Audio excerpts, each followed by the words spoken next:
Rebecca dort. Elle entend un bruit sous la tente.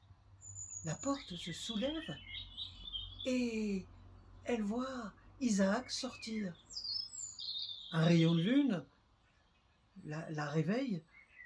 Elle soulève un œil et elle se demande ce qu'il fait dehors. Ah, mais elle a compris. Il prie pour elle. Elle veut tellement avoir un enfant. Ils attendent avec impatience ce moment heureux où ils pourront avoir un enfant. Elle l'entend d'ailleurs par bribes dire Adonai, et elle prie avec lui le Seigneur. Ah, l'attente est longue. Quelque temps après, ça bouge dans son ventre. Elle sent, mais ça bouge vraiment très très fort. Oh là là, c'est la bagarre là-dedans, ça va être un costaud, certainement. Et le jour de la naissance arrive, c'est des coups de langue incessants dans le douar. On se réjouit avec Rebecca de ce qu'elle est des jumeaux, des jumeaux. Ils sortent l'un après l'autre, le deuxième tenant le talon du premier d'ailleurs, Ésaü, l'aîné, Jacob, le second. Oh, c'est pas possible. Le Seigneur, dans sa profusion, aura sans doute hésité entre le premier et le second, puisque, ma foi, le plus grand, dit-il, servira le petit. Elle les voit grandir de jour en jour, mais sans arrêt ils se disputent, sans arrêt. Un jour que sous la tente, elle est en train de malaxer la semoule pour l'aérer, elle les entend jouer dehors et des cris stridents.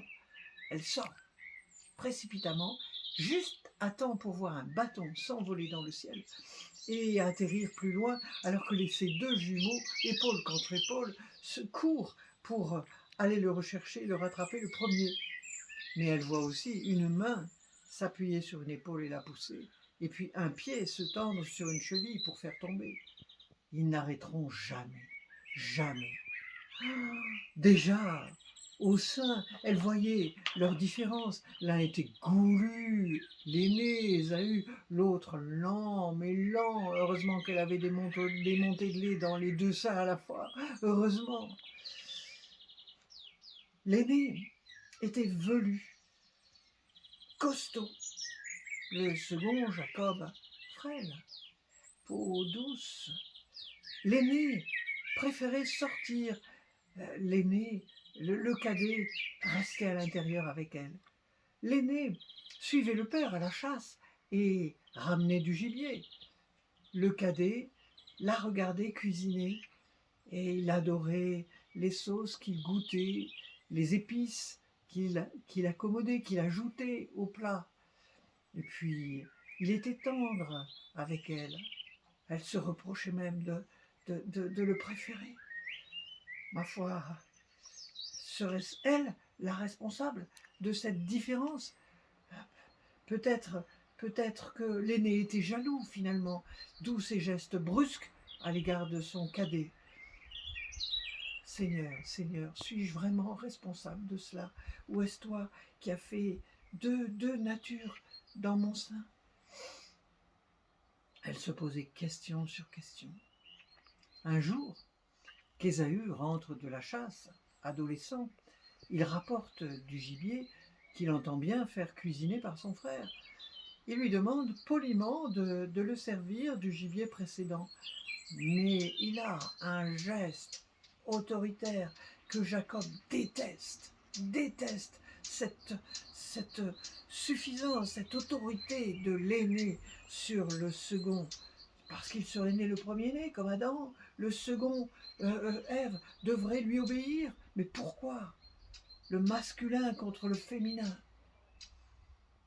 Alors, ce jour-là, il se révolte pour la première fois. Tu es injuste, dit-il, injuste avec moi. Rebecca, qui est à l'extérieur de la tente en train d'étendre le linge, se demande s'ils ne vont pas en arriver aux mains et se bagarrer comme dans son ventre. Elle rentre précipitamment, son cœur ne fait qu'un tour. Il la lâche d'ailleurs, elle est prête de s'évanouir, elle s'effondre, si bien que ses deux anges jumeaux se précipitent vers elle pour la soutenir. Mais non, elle reprend ses esprits. Elle entend, avec étonnement, son aîné Ésaü répondre à Jacob: « À quoi bon mon droit d'aînesse? Serait-ce possible? Serait-ce possible que l'aîné abandonne sa puissance au profit du second? » D'ailleurs, Jacob lui dit: « Ton droit d'aînesse contre le plat de lentilles. » Et l'autre accepte. Le Seigneur fait de grandes choses. Il aurait supprimé la puissance d'Ésaü qui, humblement, accepte le pacte d'alliance. Elle les voit échanger plat de lentilles contre droit d'aînesse. Ah, elle croit que le Seigneur a réalisé ce miracle. Elle le croit vraiment. Finalement, le plus grand servira le plus petit. C'est ainsi que le temps d'un repas et d'un plat de lentilles, l'aîné s'est mis au service du cadet, sans supériorité de l'un sur l'autre, une vraie fraternité entre deux.